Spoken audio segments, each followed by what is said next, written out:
નમસ્કાર વિદ્યાર્થી મિત્રો. ધોરણ 10માં ગુજરાતીમાં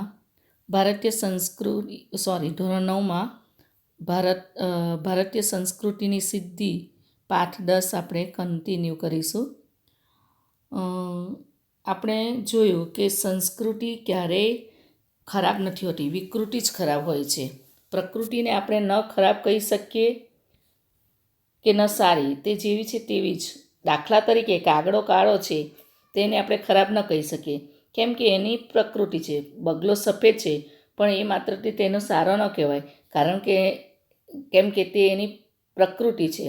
પ્રકૃતિથી ઉઠીને આગળ વધવું એ જ સંસ્કૃતિ છે. એટલે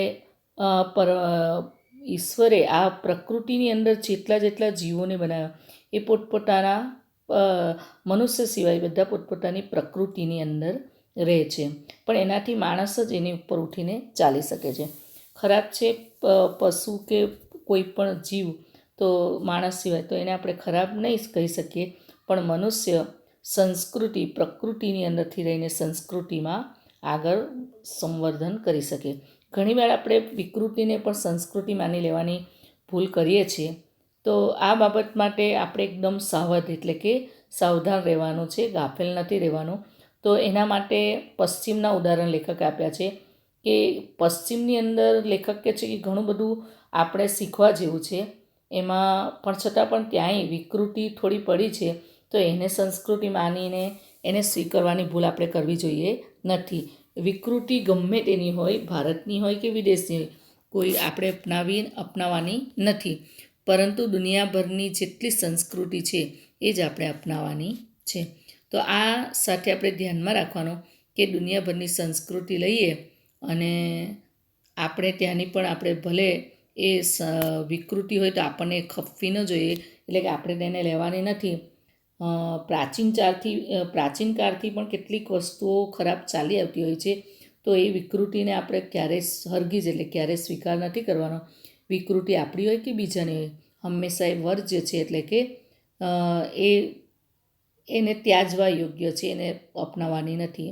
પ્રકૃતિને સ્વીકારવી અને એનું શોધન કરવું, એટલે કે એનામાં કંઈને નવું શોધ કરતા રહીને હંમેશા એને સંસ્કૃતિનું રૂપ આપવાનું છે. લેખક એના માટે થોડું બીજું ઉદાહરણ આપે છે કે આપણે ખાવાનું આપણે છોડી ન શકીએ કારણ કે આપણી પ્રકૃતિ છે, પણ માંસાહાર છોડી શકીએ છીએ, કેમ કે સંસ્કૃતિની દિશાનું આગળનું પગલું છે. ખાવામાં સંયમ જરૂર રાખીએ, કારણ કે એમ કરવાથી સંસ્કૃતિની દિશામાં આપણે આગળ વધી શકીએ. તો આપણી પાસે જે યોગ્ય છે કરી શકાય એ આપણી સંસ્કૃતિની દિશામાં આગળ વધવા માટે આપણે ખાવામાં સંયમ રાખી શકીએ અને માંસાહાર છોડી શકીએ. એ આપણે પ્રકૃતિથી આગળ વધીએ તો એ આપણી સંસ્કૃતિ ગણાય. મારું તો માનવું છે કે વિજ્ઞાનની જેમ પ્રગતિ થતી જશે એમ માણસમાં વૈજ્ઞાનિક વૃત્તિ જેમ વધતી જશે તેમ વિકૃતિઓ ક્ષીણ થતી જશે. આ વૈકલ્પિક પ્રશ્નમાં પૂછાય છે, ફરીથી બરાબર આપણે ધ્યાનથી જોઈશું કે વિજ્ઞાનની જેમ પ્રગતિ થતી જશે, માણસમાં વૈજ્ઞાનિક વૃત્તિ જેમ વધતી જશે તેમ વિકૃતિઓ ક્ષીણ થતી જશે અને માણસ સંસ્કૃતિની દિશામાં આગળ વધતો જશે. એટલે કે વિકૃતિ ક્ષીણ થશે તો માણસ સંસ્કૃતિની દિશામાં આગળ વધતો જશે. બહુ આગ્રહ કરીને ખવડાવવું કે અંકરાત્યની માફક ખાવું એ પણ વિકૃતિ જ છે. હવે દાખલા તરીકે કોઈ મહેમાન આવ્યું હોય ને આપણે બહુ એને ખૂબ જ આગ્રહ કરીએ અને પછી અનાજ બગડે અથવા એનું પેટ બગડે એવું આપણે કરીએ તો પણ વિકૃતિ છે. અને અંકરાત્યો એટલે સતત જમીએ જ રાખવું, ભોજન કરીએ જ રાખવું. તો અંકરાત્યો એટલે કે ભૂખ ન હોય તો પણ ખાવું. તો અંકરાત્યોની માફક ખાવું એ પણ વિકૃતિ, બીજાને આગ્રહપૂર્વક ખવડાવવું એ પણ વિકૃતિ. તો આજે હજી માણસને સમજાતું જ નથી કે માણસને શરીર રચનાનું અને પાચન પ્રક્રિયાનું પૂરતું જ્ઞાન નથી.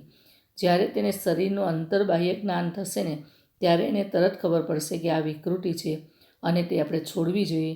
કોઈ પણ વ્યક્તિ હોય દુનિયાનો, પણ વિકૃતિ હોય એણે છોડવી હોય, પછી જમવા માટેની હોય એટલે કે ભોજન માટેની હોય કે કોઈ વ્યવહાર માટેની. માણસ કાયમ સંસ્કૃતિ વિકૃતિનું પૃથ્થકરણ કરતો રહેશે ને, વિશ્લેષણ કરતો રહેશે ને, પ્રયોગ કરતો રહેશે તો એ પોતાની સાચી દિશામાં આગળ વધારતો રહેશે. આ પણ એક વિકલ્પમાં પૂછાય છે કે માણસ કાયમ સંસ્કૃતિ વિકૃતિનું પૃથ્થકરણ કરતો રહેશે, વિશ્લેષણ કરતો રહેશે અને પ્રયોગો કરતો રહેશે તો એ સાચી દિશામાં આગળ વધતો રહેશે. માણસ સાચી દિશામાં ક્યારે વધતો રહેશે? જ્યારે સંસ્કૃત વિકૃતિનું છૂટું પાડશે. પૃથ્થકરણ એટલે એમાં સારું શું છે, ખરાબ શું છે એને છૂટું પાડવું, એને કહેવાય પૃથ્થકરણ. વિશ્લેષણ એટલે પણ સારા નરસાને આપણે સમજવું.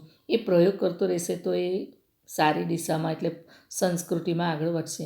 આવું ભારતમાં થયું છે. અહીં હજારો વર્ષથી માણસ જાત જાતના, મોટાભાગે ભારતીય સંસ્કૃતિ પ્રયોગશીલ સંસ્કૃતિ છે અને એમાં ભારતની સંસ્કૃતિને પ્રાચીન કાળમાં બહુ જ પ્રવૃત્તિમય હતી. અહીં ઘણા બધા પ્રયોગો થયા હતા.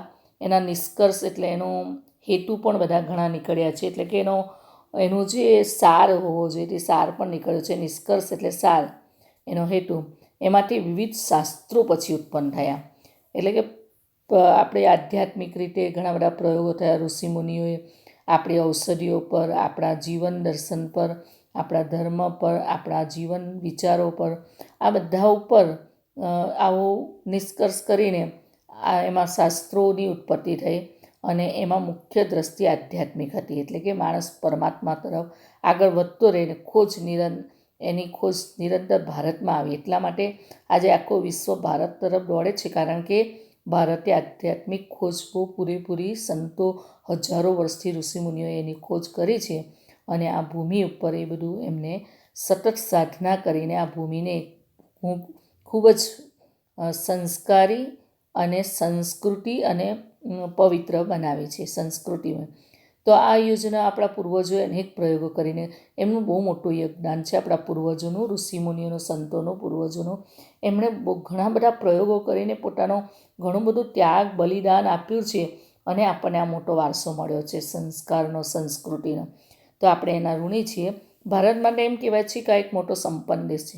આખા વિશ્વની અંદર ભારત જગતગુરુ કહેવાતો, ખૂબ મોટો સંપન્ન, બધી જ રીતે સંપન્ન હતો. ધન, ધાન્ય, સંસ્કૃતિ, આધ્યાત્મિક અને આપણી બધી શું કહેવાય, ઘણી બધી સંપત્તિઓ, સોના ચાંદી, સોને કી ચિડિયા ભારતને કહેવાનું. એટલે વિચારોથી, વ્યવહારથી, ધન સંપત્તિથી, પ્રાકૃતિક સૌંદર્યથી, આધ્યાત્મિક શક્તિઓથી, વિચાર સંપદાથી, પુરાતન એટલે કે ખૂબ જ ભારત દેશ એકદમ પુરાણો દેશ છે. એટલે કે વૃદ્ધ દેશ કહેવાય છે કે એની પાસે એક સ્થિરતા છે, એક સંપન્નતા છે, એક શાંતિ છે. એ બધું જ અહીંયા આખા વિશ્વને મળી શકે છે. એટલે આપણો દેશ ધનવાન, સંપન્ન કહેવાય છે. બધી જ રીતે સુંદર સુંદર સેંકડો નદીઓ આપણા ભારત દેશની અંદર વહે છે. હિમાલય જેવો અદ્ભુત પહાડ છે અને દેશ માટે સુજલ અને સુફળ છે. આ બધી જે સુંદર કેટલી બધી નદીઓ છે, અદ્ભુત પહાડ છે, આ બધું ભારત દેશ માટે સુજળ અને સુજલ એટલે પાણીથી ભરેલો દેશ છે. સુફળ એટલે અનેક ધન ધાન્યથી ભરેલું આપણી ધરતી છે. પણ આપણા કરતાં વધારે સુજલ સુફળ દેશો દુનિયામાં ઘણા બધા છે, મોજૂદ છે, એટલે અસ્તિત્વમાં છે. એટલે આ કંઈ આપણી વિશેષતા ન કહેવાય, પણ આપણે એવો દાવો જરૂર કરી શકીએ કે વિચાર સંપદા આપણને મળી છે તે અત્યંત અદ્વિતીય છે. આપણી આવું જો છે તે તો બધા દેશમાં જ છે, સુજળ સુફળ અને પ્રાકૃતિક. પણ વિચાર સંપદા એને સાચવવી કઈ રીતે, એને કઈ રીતે સંસ્કૃતિ કઈ રીતે આપણી આગળ વધારવી અને વિશેષ બનાવવી, એ વિચાર સંપદા આપણને મળી છે. અત્યંત અદ્વિતીય છે. અદ્વિતીય એટલે કે એની કોઈ જોડ નથી. હું કોઈ અભિમાનથી નથી કહેતો. હું કોઈ બીજા દેશમાં જન્મ્યો હોત તો પણ નિષ્પક્ષપણે તટસ્થતાથી ભારતનું આવું જ કહે કે ભારતનો વિચાર વૈભવ ખરેખર અદ્વિતીય છે. એટલે કે લેખક અહીંયા સ્વીકારે છે કે કદાચ હું ભારતમાં છું એટલે ભારતની વિચાર સંપદાને મહાન ગણું એવું નથી, પણ કદાચ બીજા દેશમાં જન્મ્યો હોત ને તો પણ હું ભારતનો વિચાર વૈભવ અદ્વિતીય છે એવું હું તટસ્થતાથી બધાને કહી શક્યો હોત. ભારતમાં વૈદિક ઋષિઓથી લઈને આજ સુધી શબ્દોની એક અખંડ પરંપરા ચાલી આવી છે. આ દુનિયામાં બીજો કોઈ દેશ એવો નથી જ્યાંથી ભાષામાં 10,000 વર્ષથી એના એ શબ્દ ચાલે. એટલે કે ભારત દેશ ઋષિમુનિઓનો દેશ છે.